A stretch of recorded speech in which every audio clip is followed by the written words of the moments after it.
কোরআন শরীফের মধ্যে আল্লাহ পাক রব্বুল আলামিন বলেন, আহাসিবান নাস, মানুষেরা কি এটা মনে করে আইয়ুতরাকু আইয়াকুলু আমান্না ওয়া হুম লা ইফতানুন, যে তারা নিজেদেরকে মুমিন বলে দাবি করবে আর ওয়া হুম লা ইফতানুন, তাদেরকে পরীক্ষা না নিয়েই ছেড়ে দেওয়া হবে? এমনটা নয়, বরং যারা ঈমানের দাবি করবে তাদেরকে অবশ্যই পরীক্ষার সম্মুখীন হতে হবে। ওয়ালাকাদ ফাতান্নাল্লাযীনা মিন ক্বাবলিহিম, আল্লাহ বলেন এটা নতুন কোনো নিয়ম নয়, বরং এটা হলো একেবারে তোমাদের পূর্ব থেকে চলে আসছে। ওয়ালাকাদ ফাতান্নাল্লাযীনা মিন ক্বাবলিহিম, তোমাদের পূর্বে যারা নিজেদেরকে মুমিন বলে দাবি করেছিল আমি আল্লাহ তাদেরকে পরীক্ষা নিয়েছিলাম। ফালা ইয়ালামান্নাল্লাহুল্লাযীনা সাদাকু ওয়া লা ইয়ালামান্নাল কাযিবিন, কি জন্য? পরীক্ষা নেওয়ার উদ্দেশ্য এটাই যে তাদের মধ্যে বাস্তবে সত্যবাদী কারা আর কারা মিথ্যাবাদী, এটা বাস্তবে প্রমাণ নেওয়ার জন্য। অন্যথায় আল্লাহ তো সবাইকে জানেন, কারা বাস্তবে মুমিন আর কারা মিথ্যা মুমিন এটা আল্লাহ জানেন। তবু আল্লাহ পরীক্ষা নিয়ে যাতে করে পরবর্তীতে আল্লাহর কাছে ওজর পেশ করতে না পারে, এই জন্য আল্লাহ পরীক্ষা নেন। প্যারে হাজিরিন, রাসূল পাক সাল্লাল্লাহু আলাইহি ওয়াসাল্লামা একটি হাদিস পাকের মধ্যে জানিয়েছেন, আশাদ্দুন নাসি বালাআন আল আমবিয়াউ, যে সব থেকে বেশি পরীক্ষার সম্মুখীন হয় আল্লাহ পাকের নবী রাসূল পয়গম্বররা। বলুন সুবহানাল্লাহ। সুম্মা সালিহুন, অতঃপর আল্লাহ পাকের নেক বান্দারা তারাও পরীক্ষার সম্মুখীন হন। সুম্মাল আমসালু ফাল আমসালু, অতঃপর যারা যত বেশি আল্লাহর নিকটতম হবে, যত বেশি আল্লাহওয়ালা হবে, তাদেরকে তত বেশি পরীক্ষার সম্মুখীন হতে হবে। প্যারে হাজিরিন, আপনি একেবারে শুরু থেকে ইতিহাস দেখলে সব দেখতে পাবেন আল্লাহ পাকের নবীরা যতটা পরীক্ষার সম্মুখীন হয়েছিলেন এতটা পরিমাণ অন্য কেউ পরীক্ষার সম্মুখীন হননি। অতঃপর আপনি সাহাবাদেরকে দেখেন, তানারাও যতটা পরীক্ষার সম্মুখীন হয়েছিলেন এতটা পরীক্ষার সম্মুখীন অন্যদেরকে হতে হয়নি। আমি সংক্ষেপে একজন সাহাবাই কেরাম রাসূল পাক সাল্লাল্লাহু আলাইহি ওয়াসাল্লামের সাহাবীর ঘটনা বলি, একেবারে সংক্ষেপে শ্রবণ করুন। রাসূলুল্লাহ সাল্লাল্লাহু আলাইহি ওয়াসাল্লামা মক্কা থেকে হিজরত করে মদিনা শরীফে চলে গিয়েছেন। মদিনায় যাওয়ার পরে রাসূলুল্লাহ বদর যুদ্ধ, তারপরে আপনার উহুদের যুদ্ধ, তারপরে আপনার খন্দকের যুদ্ধ, এই সমস্ত যুদ্ধগুলো করলেন। এরপরে মক্কার মানুষদের সঙ্গে রাসূলুল্লাহ সাল্লাল্লাহু আলাইহি ওয়াসাল্লামা একটা সন্ধি করলেন, যে সন্ধিটার নাম হলো সুলহে হুদাইবিয়া। এই হুদাইবিয়ার সন্ধি হওয়ার পরে যে সন্ধিতে একটা আলোচনা ছিল যে আমাদের মাঝে আর মক্কার মানুষদের মাঝে আর যুদ্ধ হবে না। তার মানে এবার থেকে মদিনার মানুষ মক্কায় যেতে পারবে আর মক্কার মানুষ মদিনায় আসতে পারবে। প্যারে হাজিরিন, তো মুসলমানরা মক্কায় যাওয়ার কারণে, মক্কার মানুষ মুসলিমদেরকে কাছ থেকে দেখার কারণে ইসলাম সম্পর্কে জানতে লাগলো এবং তাদের মধ্যে আস্তে আস্তে ইসলাম প্রচার হতে লাগলো। এমত অবস্থাতে একজন নওজওয়ান, একেবারে 16 থেকে 17 বছর বয়স যুবক নওজওয়ান ছেলে ইসলামের কথা শুনে ইসলাম গ্রহণ করলেন। বলুন সুবহানাল্লাহ। রাসূলুল্লাহ সাল্লাল্লাহু আলাইহি ওয়াসাল্লামের সাহাবীরা যখন মক্কা শরীফে যেতেন তাদের কাছ থেকে লুকিয়ে লুকিয়ে কোরআন শিক্ষা করতেন।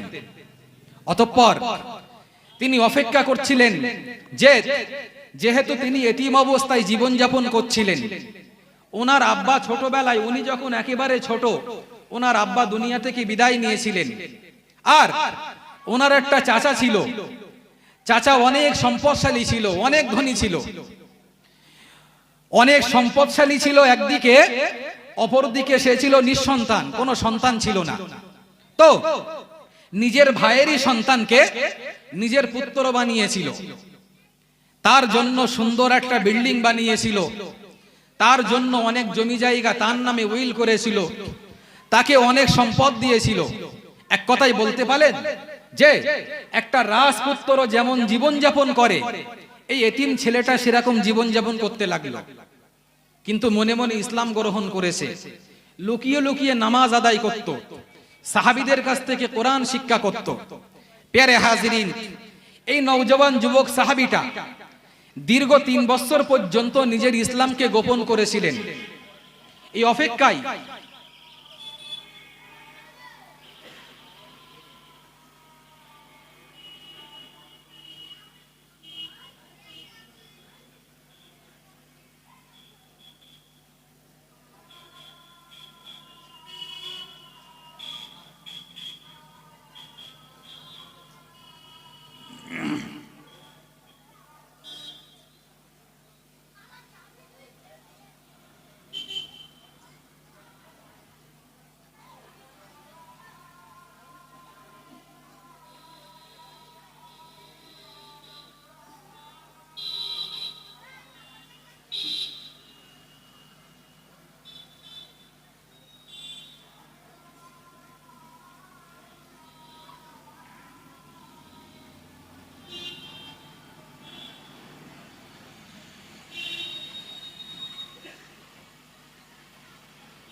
রাসূলুল্লাহর এই সাহাবী দীর্ঘ 3 বছর নিজের ইসলামকে গোপনে রাখলেন। অতঃপর চাচাকে বললেন, চাচা আপনি মুহাম্মদ সম্পর্কে কি ধারণা করেন? কাইফা তাজুন্নু ফি মুহাম্মাদিন। চাচা বললেন যে মুহাম্মদ তো অবশ্যই ভালো মানুষ। তিনি বললেন, চাচা আপনি কেন মুহাম্মাদের প্রতি ঈমান আনছেন না, কেন আপনি ইসলাম গ্রহণ করছেন না? চাচা বলল, আমি ইসলাম গ্রহণ করতে পারবো না। প্যারে হাজিরিন, মনে রেখে দিন, জেনে রেখে দিন, রাসূলুল্লাহ সেই নওজওয়ান যুবক সাহাবী বলতে লাগলেন, চাচাকে উদ্দেশ্য করে বললেন, চাচা যান আপনি যদিও ইসলাম গ্রহণ করবেন না, কিন্তু মনে রাখুন আমি আপনার ভাইপো হয়ে আপনাকে বলে দিলাম, আমি কিন্তু রাসূলুল্লাহর প্রতি ঈমান এনেছি। আমি রাসূলুল্লাহ যে আল্লাহ সম্পর্কে বলেছেন, আল্লাহ পাক রব্বুল আলামিনের প্রতি ঈমান এনেছি। জোরে সোরে বলুন সুবহানাল্লাহ। চাচা তখন সেই যুবক সাহাবীকে উদ্দেশ্য করে বলতে লাগলো, হে আমার ভাইপো শুনে রেখে দাও, জেনে রেখে দাও, ইসলাম গ্রহণ করার কারণে তোমাকে কতটা পরীক্ষার সম্মুখীন হতে হবে তোমার কি জানা আছে? ভাইপো বলল, এ তো আমার জানা নেই চাচা। চাচা তখন উদ্দেশ্য করে বলল, হে আমার ভাইপো মনে রেখে দাও, জেনে রেখে দাও, ইসলাম যদি তুমি পরিত্যাগ না করো, আমি তোমাকে যে ঘর বাড়ি দিয়েছি সেগুলি ছাড়তে হবে, আমি তোমাকে যে সম্পদ দিয়েছি সেগুলি ছাড়তে হবে, আমি তোমাকে যে জমি জায়গা দিয়েছি সেগুলোও ছাড়তে হবে। এক কথায় আমি তোমাকে যা কিছু দিয়েছি সবগুলি তোমাকে পরিত্যাগ করতে হবে, কিছু আর তোমাকে দেব না। ভাইপো তখন চাচার সামনে দাঁড়িয়ে বললেন, চাচা আমি যে রাসূলুল্লাহর প্রতি ঈমান এনেছি, আমি পৃথিবীর সব কিছু ছাড়তে তৈরি, কিন্তু আমি ঈমানকে পরিত্যাগ করার জন্য তৈরি নয়। বলুন সুবহানাল্লাহ। প্যারে হাজিরিন, এরপরে চাচা সেই নিজের ভাইপোর কাছ থেকে সব কিছু ছিনিয়ে নিল। অতঃপর ভাইপোটা দাঁড়িয়ে আছেন। চাচা তখন ভাইপোকে উদ্দেশ্য করে বলল, ভাইপো, তোমার গায়ে যে জামাটা আছে ও জামাটাও তো আমার দেওয়া, আমাকে দিতে হবে। ভাইপো সেটাও খুলে দিয়ে দিলেন। অতঃপর চাচা বলল, ভাইপো, ইসলাম যদি পরিত্যাগ না করো তাহলে তোমার পরিধানে যে পায়জামাটা আছে ওটাও তো আমার দেওয়া, এটাও আমাকে খুলে দিয়ে দিতে হবে। প্যারে হাজিরিন, মনে রেখে দিন, জেনে রেখে দিন, রাসূলুল্লাহ সেই নওজওয়ান যুবক সাহাবী চাচার সামনে দাঁড়িয়ে ঝরঝর করে কাঁদতে লাগলেন। কেঁদে কেঁদে চাচাকে বললেন, চাচা যান, আমি আপনার কাছে এই পায়জামাটা ভিক্ষা চাই, দয়া করে এ দ্বারায় আমি আমার ইজ্জতকে রক্ষা করব। চাচা যান, আপনি এই পায়জামাটা আমার কাছ থেকে ছিনিয়ে নেবেন না, এটা নেবেন না। কিন্তু চাচা ছিল কঠোর মনের, বলল, ভাইপো হবে না, ইসলাম ত্যাগ করলে সব কিছু ফিরিয়ে দেব, তোমার ঘর বাড়ি জমি জায়গা সব তোমাকে দিয়ে দেব, আর ইসলাম ত্যাগ না করলে পায়জামাটাও খুলে দিতে হবে। প্যারে হাজিরিন, তিনি আর এক মুহূর্ত দেরি না করে নিজের পরনের পায়জামাটাও খুলে চাচার হাতে তুলে দিয়ে এক দৌড়ে আম্মার কাছে চলে গেলেন। আম্মাকে বললেন, আম্মা, আমি আপনার ছেলে, আপনার কাছে কোনো কিছু চাই না, কোনো একটা কাপড় আমাকে দিন, যেটা দ্বারা আমি আমার ইজ্জতকে ঢেকে নিয়ে রাসূলুল্লাহর দরবারে যেতে পারি। বলুন সুবহানাল্লাহ। আম্মা তখন ঘর থেকে একটা কম্বল বা চাদর নিয়ে সেই নওজওয়ান যুবক সাহাবীর কাছে ছুড়ে দিলেন। উনি নিয়ে ওটা পরিধান করে মক্কা থেকে মদিনার উদ্দেশ্যে পাড়ি দিলেন। একেবারে মদিনা শরীফে যখন পৌঁছেছেন তখন রাত। মসজিদে নববীতে প্রবেশ করবেন, তার আগে সেই কম্বল বা চাদরটা মাঝখান থেকে ফেলে নিয়ে একটা পরিধান করলেন আর একটা গায়ে দিলেন, দিয়ে তিনি মসজিদে প্রবেশ করলেন। ফজরের নামাজ আজান হওয়ার পরে রাসূলুল্লাহ নামাজ পড়াতে আসলেন। রাসূলুল্লাহ নামাজ পড়িয়ে বসে আছেন, আর রাসূলুল্লাহর অভ্যাস ছিল ইন্নাহু ইয়াতাসাফফাহু ওয়ুজুহান নাস, রাসূলুল্লাহ সাহাবীদেরকে দেখতেন আজকে কে এসেছেন কে আসেননি। কারণ কেউ না আসলে রাসূলুল্লাহ জিজ্ঞাসা করতেন, সে কি অসুস্থ, কেন আসতে পারেনি, চলো দেখে আসি তাকে, রাসূলুল্লাহ বলতেন। হঠাৎ করে রাসূলুল্লাহ দেখলেন একজন নওজওয়ান যুবক মানুষ একটা পিলিয়ারের কাছে একেবারে গোটোসোটো হয়ে বসে আছে। রাসূলুল্লাহ বললেন, মাদা ইসমুকা, বেটা তোমার নামটা কি? তখন ওই নওজওয়ান যুবকটা রাসূলুল্লাহকে উদ্দেশ্য করে বললেন, ইয়া রাসূলুল্লাহ, আমার নাম হলো আব্দুল উজ্জা। রাসূল বললেন, লা বাল আনতা আব্দুল্লাহ মিন হাদাল ইয়াউম, আজ থেকে তোমার নামটা হবে আব্দুল্লাহ। বলুন সুবহানাল্লাহ।